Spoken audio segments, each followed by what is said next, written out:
kwi-3rd century. Yayilixesha elanditshisa.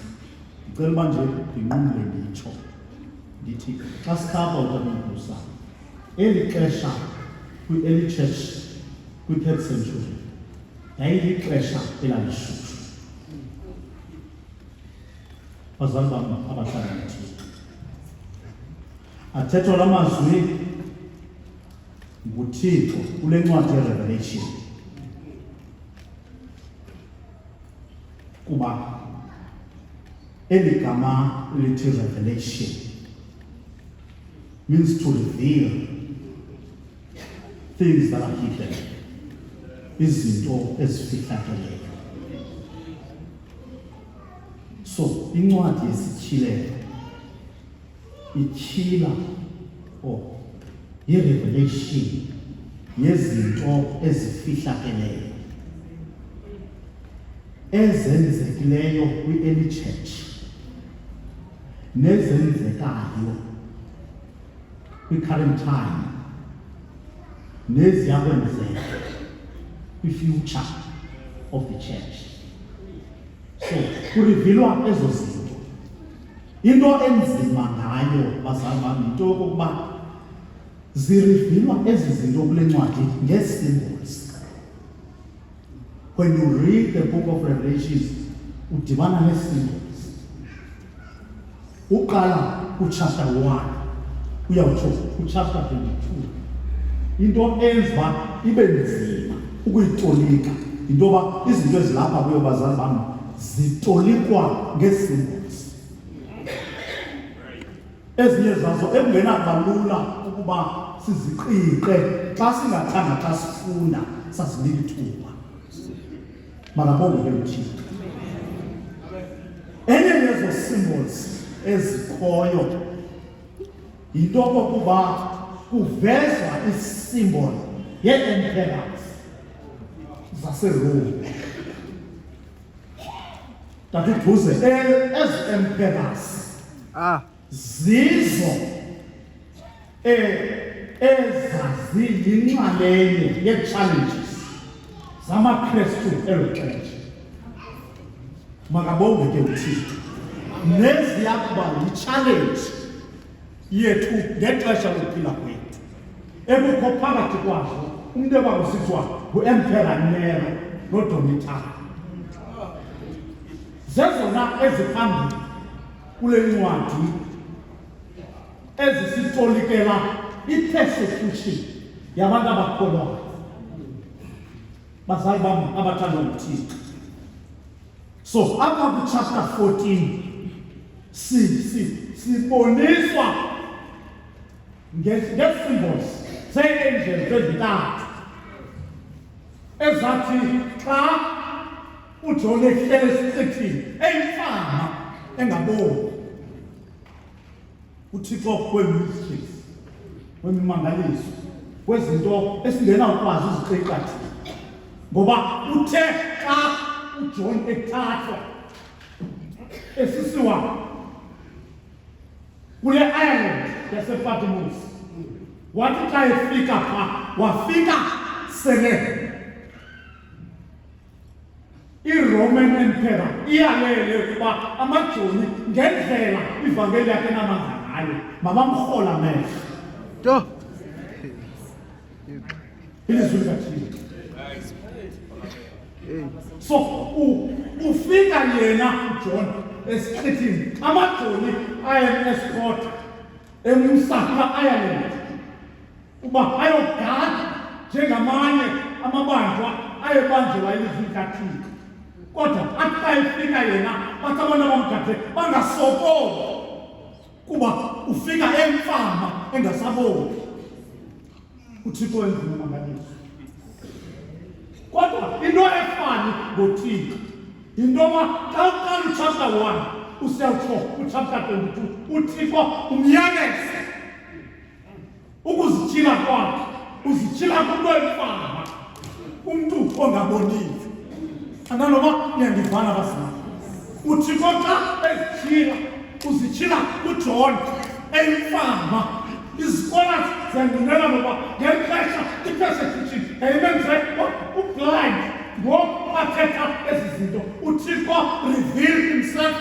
ungablayi uthixo bazali bami. So enkosi ngobomi bukatatomkhulu, enkosi into exhakayo xa ufunda zonke nguye omane sithi emva kwale nto ngeviliso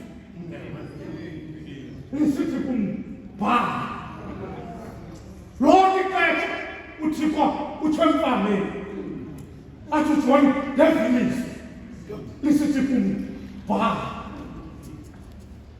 ilizwi likaThixo. Bazali bami abathanda uThixo, apha kule chapter kubonwa abantu abathe kule persecution kaDomitian noNero obabili abayenzileyo kula maKristu elo xesha. Makabonge uThixo.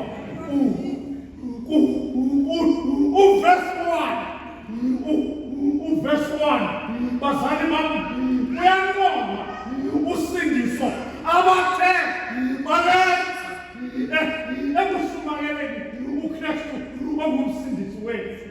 Bathi xa bemshumayela bekhokelwa yindoda ngelo xesha ekwakusithiwa ngenxa yoba yathi ekushumayeleni kwakhe. Bazali bami phaya kwisithuba 140 yile ndoda ibulawa emva kokuzwa kwamazwi athi wena unguyena uMkristu, uyamshumayela na uKristu, ukhetha uKristu na okanye ukhetha ubungqulu yemphela. Because ukuze ukwazi ukuhlala eRome bekufuneka ukuba ukhethe oba ungumKristu onqula uThixo ongabonwayo, okanye utshuze ukuhlala kakuhle eburhulumenteni baseRoma ngokutshuza ukunqulu yemphela. Makabonge uThixo. So bekukhethwa ngamaKristu elo xesha athi uba utshuze yemphela ayazi uba uzaba yile nto ekuthiwa andifuni intona kakubi ndikhangela igama elirayithi umntu othe ngapha abe ngapha umntu ongena kugqiba andifuni intona kakubi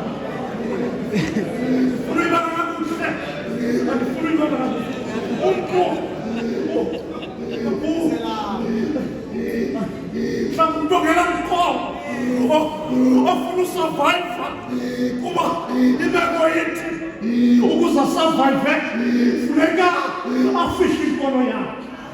Makabonge ke uThixo. Kodwa indoda yokuqala eyathi kakuthiwa deny Christ ufe okanye uphethe wemphela.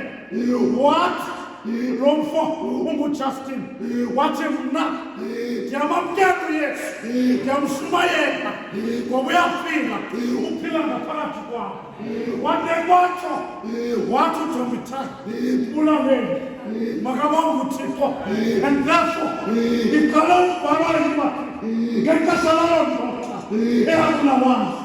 So in chapter 14 these are martyrs. Abantu abathe xa ebulawa uJustin the martyr naye enikwa igama loba ungumartyr, because i-martyrs are those who died for Christ. Imeko singabavumeli. And therefore bathi kuba ukwilizwi abalifayo babambelela kuThixo abajika. Makabonge ke uThixo esimkhonzayo. Emva kwemini nje ngaba mhlawumbi ndinikomise ngoba ndithi ndeva ilizwi liphume emazulwini ngabantu abavela ilizwi eliphuma emazulwini. Ungekothemba lakuphila ecaweni ngenxa yegama likaYesu. kodwa uThixo wasijima kulo meko njalo. Makabonga uThixo ngoba uThixo in the midst of persecution, or in the midst of the storm, uThixo akayeka ukuzijima.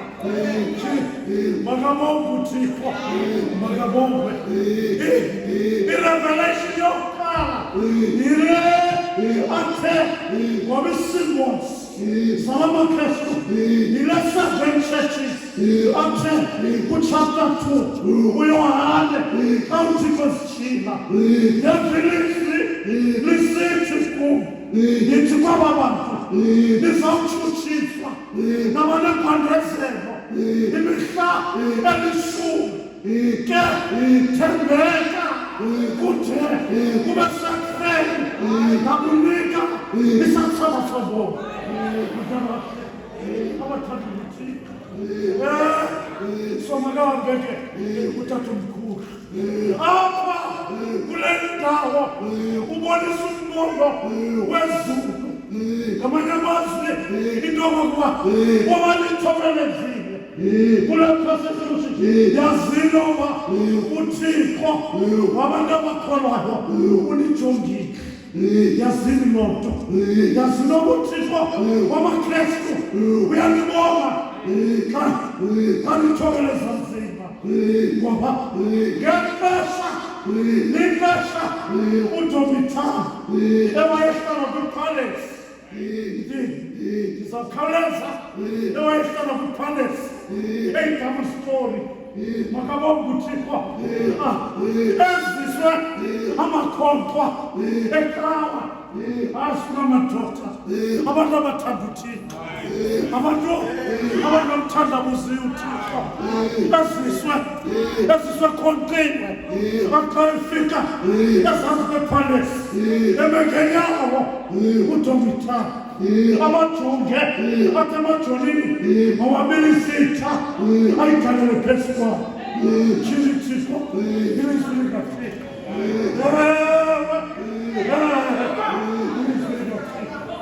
Ithi xa imila itha idlalelwa phezu kwabo besitsha benyibilika uThixo ngasentla abe nomfanekiso wabo xa besiza benabantwana. Yole nto uchapter 7 verse 30 ngoba lawaya abavela bephethe ingubo ezimhlophe ngobani bavela. Ithi impendulo yesimbolo abangabaphumayo kwintshutshiso enkulu basihlamba iingubo zabo ezinde basenza zamhlophe egazini lemfana.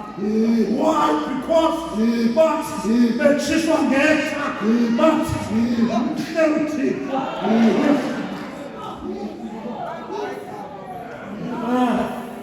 So utatomkhulu sakhe ndimamela xa kurefreshwa ngoba kwimfazwe zecawa utatomkhulu sakhe wahlala ngumkrestu engajiki utatomkhulu sakhe ngoba loo Domitani noNelo baprezentwa apha ngento ekuthiwa ngu-666. Makabonga uThixo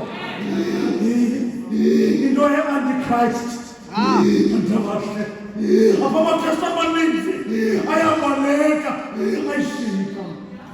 So xa kuthiwa banethamsanqa nabafi abafene enkosini kuthethwa abantu abathi betshiswa ngeta kodwa bamthembe.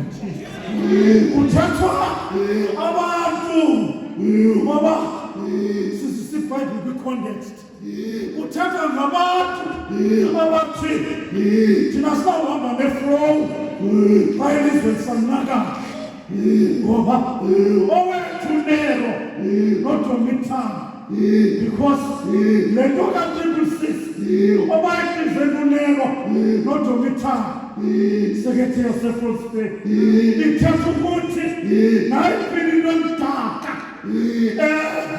engena kuKrestu enesatanism Lotto, unelo welo xesha. Lotto mission welo xesha. Makabonge ke mthixo. So, ithi lento yilo le efuna abantu bangacompromise. Obukhetha uKristu amkhethe nobilizwe liyanakana. Kodwa akwazi ukuthela izweni uThixo akayifuni lento. Anibona uDomitani wexesha esiphila kulo. Anibona kule veki iphela le veki esidlula kuyo kutrend ividiyo yomfana oyohlabela inkosikazi esikolweni. Anibona unebo, anibona uDomitani. Le veki phela le veki bayirhatini kukho umfana ohlala umfana wambulala wamkhawulisa. Anibona unebo abahlala emagunyeni bathe qwaka kungathi akwenzeki nto. Tshilo uThixo anibona unebo kodwa uzozwana nefilisi isithi wanothamsanqa wanothamsanqa abafi. I make sense.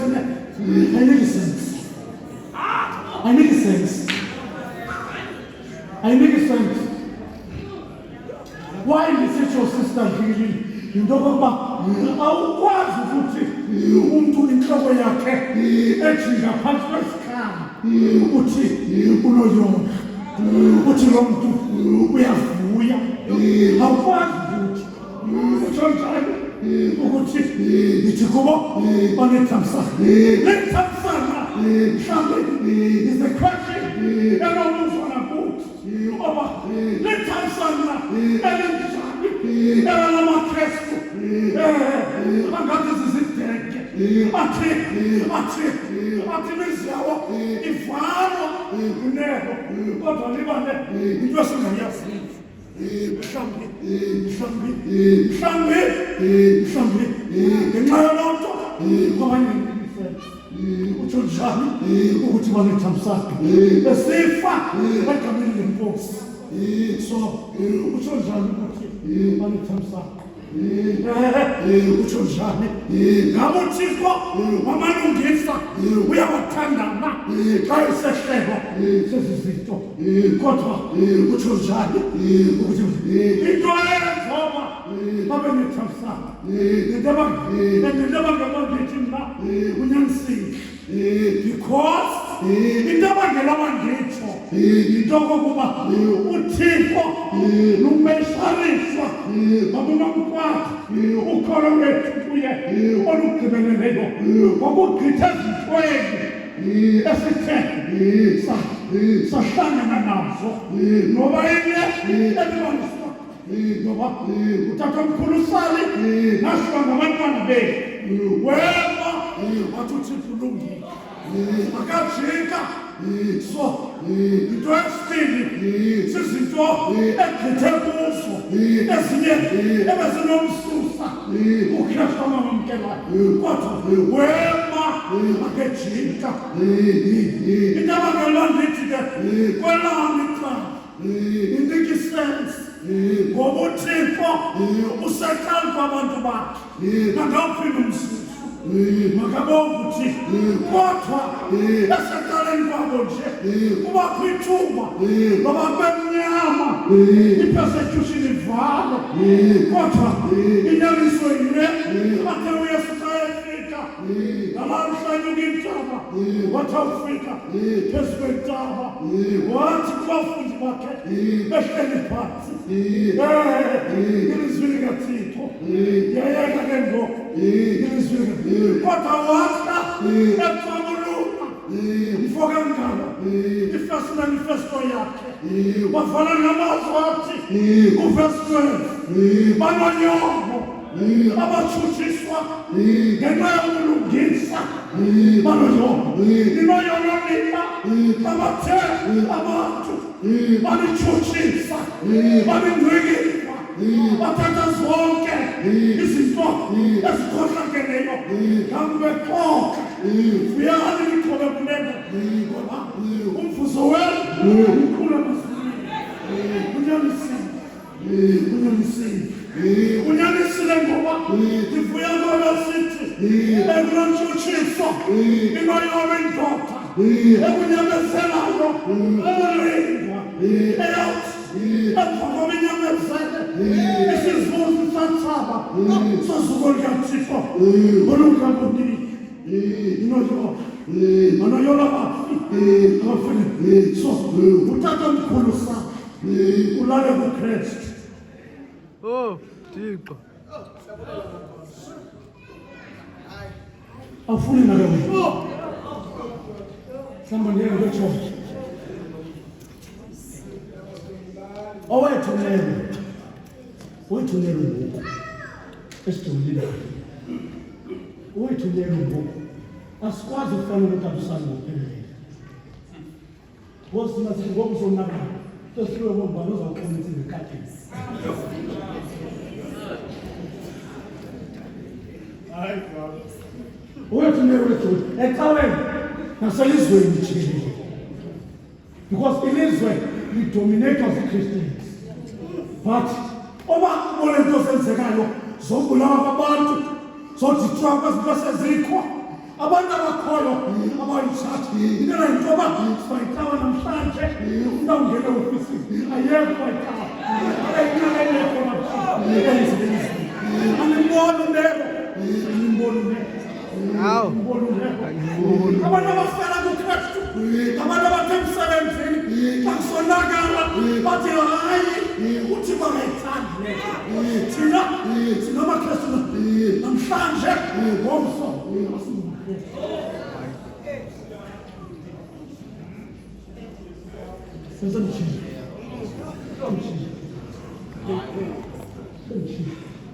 namhlanje sifuna amakristu because wathi hayi irombo lento eziyiwa nendlela erayithi uThixo ayifunayo usekuthiwe akasithandi lokho uyasitafikela abantu abafaka kuKristu abantu abatwala kumyalezo kaThixo umhle umbi njengalamhla ekuthiwa kuJeremaya noba bathebeza kodwa bayakwazi ekufike uprofethi phambi kwakho yilokho abantu abafela kuKristu so that imisebenzi yabo bakwazi ukufunda kuzo basanga yeke into abangababa bambelele into aba lo abazibiza ngaye wathesethutha yolento emvakomete kwezikwentamo yamathambo ugqityiwe wathi umntana ongekele xa ewabona uKristu evukile ngomhla wesithathu wathi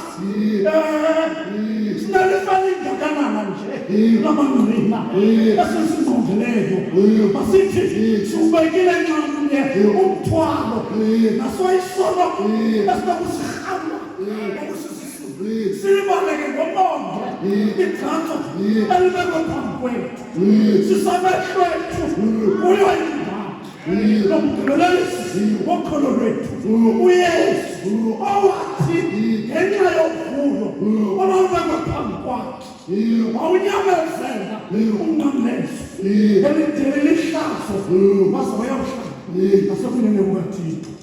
uThixo kamamamkwathi makakugcinele abantwana.